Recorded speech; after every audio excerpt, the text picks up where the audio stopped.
Are you ready? Yeah. Yes! This is the Ross Kaminsky Show. You're a great American. Now, Ross Kaminsky. Come on, man. On Denver's talk station, 630 KHOW.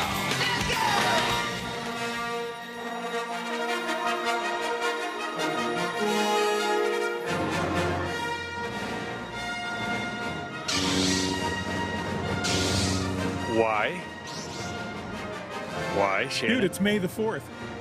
Oh, my gosh. May the 4th be with you. Oh, if there's a nerdier show on radio, I don't know what it is. And I say that with tremendous pride. All the physics and the math, and now May the 4th be with you.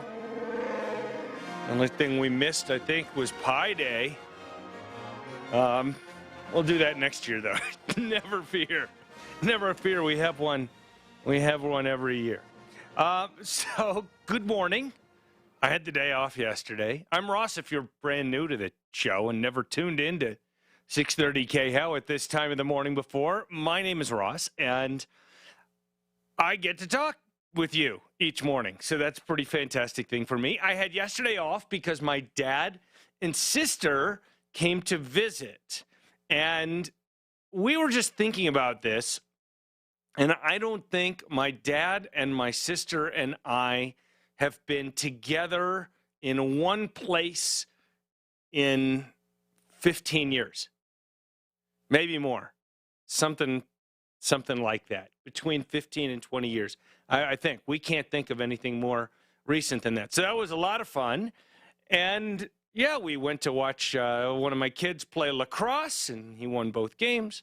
And yeah, one of them, I don't know if the coach of the Littleton team is listening right now, but Jasper used to play on that team, and then we moved, so we played against that team yesterday. So Dave, if you're listening, good morning. And anyway, it was great to see my family and hang out and have one day off. It was a very soggy, wet day yesterday, which was actually kind of good for my purposes. I drove my dad and sister to the airport sort of mid-morning, early mid-morning, late early mid-early morning. Anyway, yeah, Shannon gets it. And then I spent the rest of the day just doing little projects. I had to recaulk one of my kids' showers, and I installed a light and a couple of J boxes in the attic to install a light in the bedroom closet over an attic ladder that we just put in. It was that kind of day. Which was fine. It was absolutely fine. And I slept in yesterday. Oh my gosh. I slept in till 6 a.m. yesterday because I had the day off. Isn't that amazing? Oh, just a fantastic thing.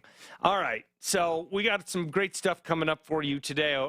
Coming up in a little less than an hour, around 7:05, we're going to have our monthly update with Hugh McKean, who is the minority leader, in other words, the Republican leader in the Colorado State House of Representatives, and we're going to talk about a bunch of things in front of the state legislature right now, including some key things you're really going to want to know about. What is the status at this point of the so-called public option bill? You know, the public option, the socialists' way to destroy private health care while pretending that they're not.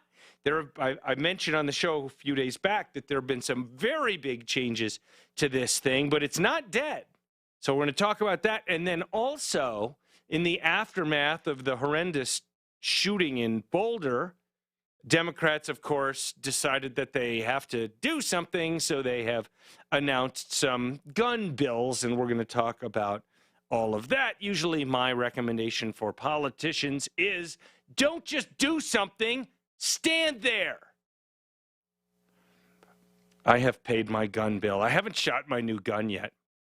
I got a new gun that's the kind that Joe Biden wants to make much harder to buy. Not entirely illegal, but he wants to make it much harder to buy. So I bought one. And, I mean, why not? At some point, you know, if you got, I don't know how many guns I have, but let's just pick a number. At some point, if you have, 27 guns, then, 28's no big deal. And actually, this one that I got is It's an AR style. It looks like an AR pistol, but it's chambered in 9mm. And these are so much fun to shoot. And once ammo prices start getting reasonable again, it'll be less expensive to shoot than a lot of other things. So if you want to go shooting with me, let me know. I go shooting with listeners from time to time. Go over to Centennial Gun Club, and we'll take a few shots together. But really need ammo prices to come down a little. All right, so there is a story that actually might affect my family soon, and I wanted to mention it to you because it might affect your family too.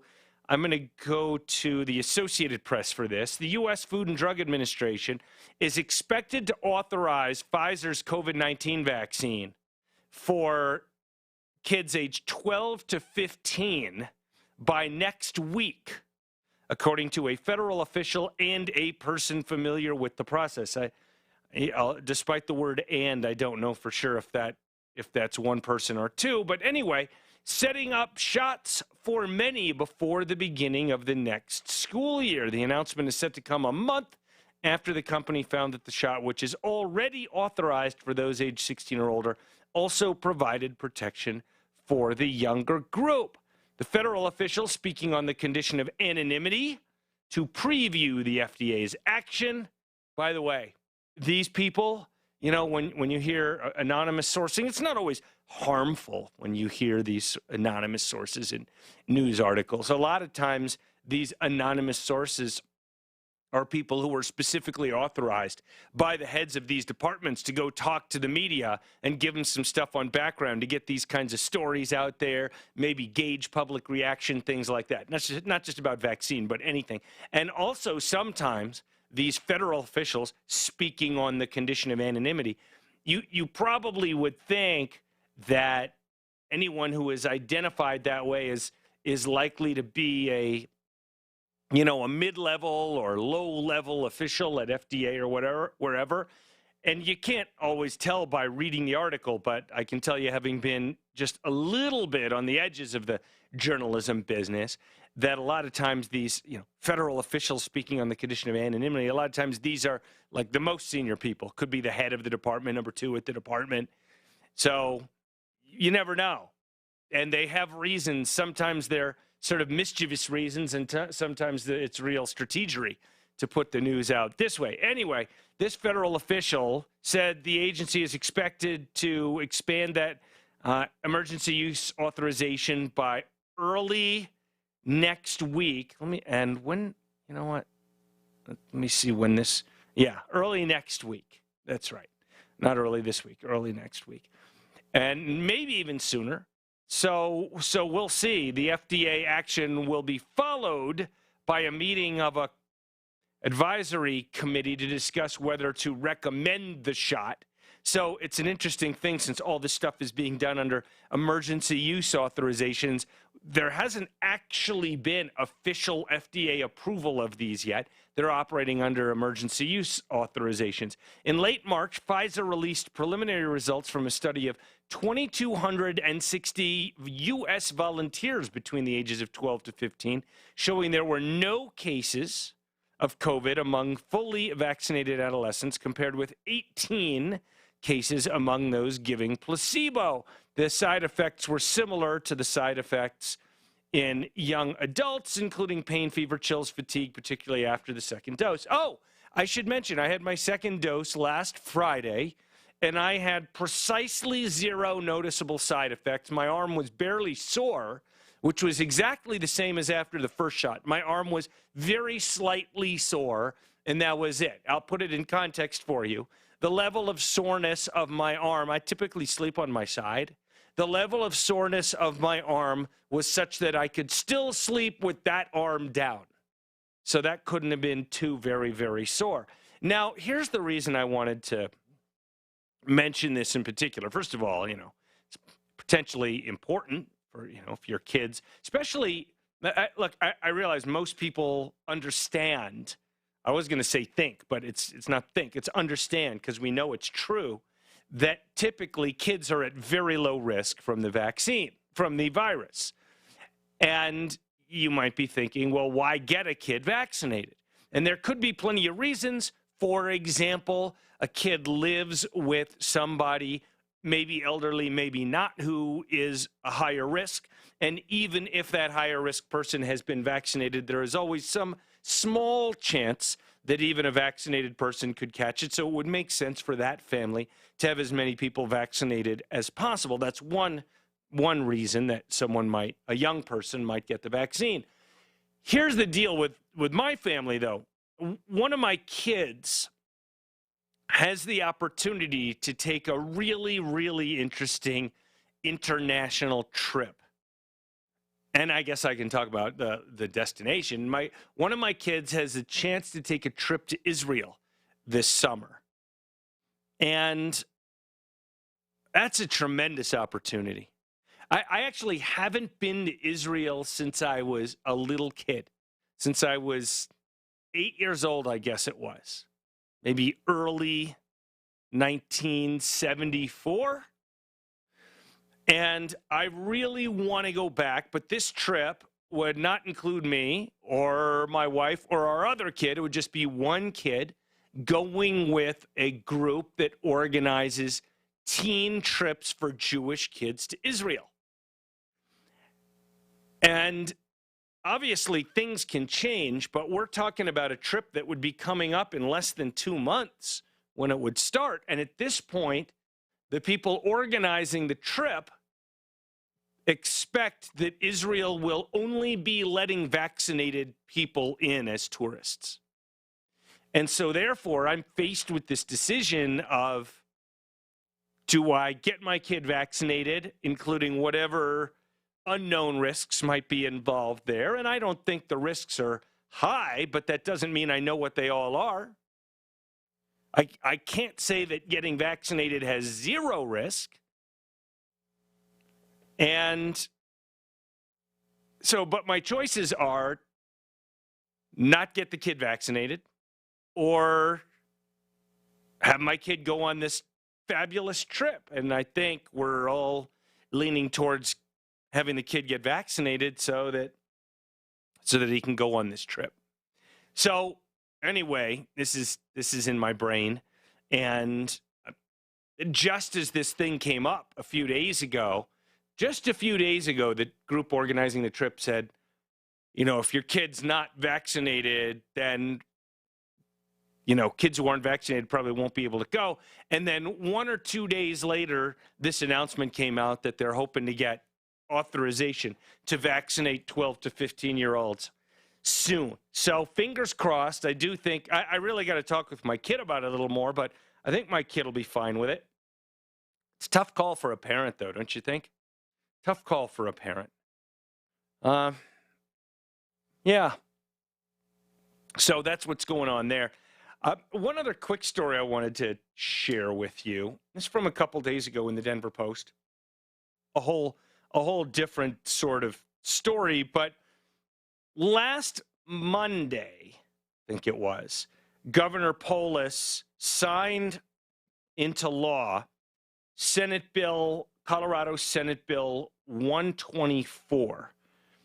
And I should probably have Brockler on to talk about this, but what it does is it reduces mandatory sentences, or as the Denver Post puts it, loosens the sentencing standard for what is called, in Colorado, felony murder. Felony murder that's a brutal sounding name for a crime, right? But actually, what felony murder typically means is that you killed somebody, usually unintentionally, in the process of committing a felony. You were robbing a bank, you weren't planning on hurting anybody, but you shot and killed a bank guard who got in your way as you were robbing a bank. You were carjacking somebody, and you killed him. Right? So you didn't go out intending to commit murder, but you did when you committed another crime. Or how about this one? You're part of a stupid gang that decides to rob a bank. Your job is to stand outside of the bank and be the lookout. One of your other gang members inside the bank, shoots a bank guard and kills him. You, as the lookout, that's some kind of, felony participation in bank robbery, can be charged with felony murder for having been involved with the commission of a felony that ended up in a death. Even if you weren't standing there with the guy, you had no control over the guy. And I get it. I mean, we want to dissuade people from doing this stuff.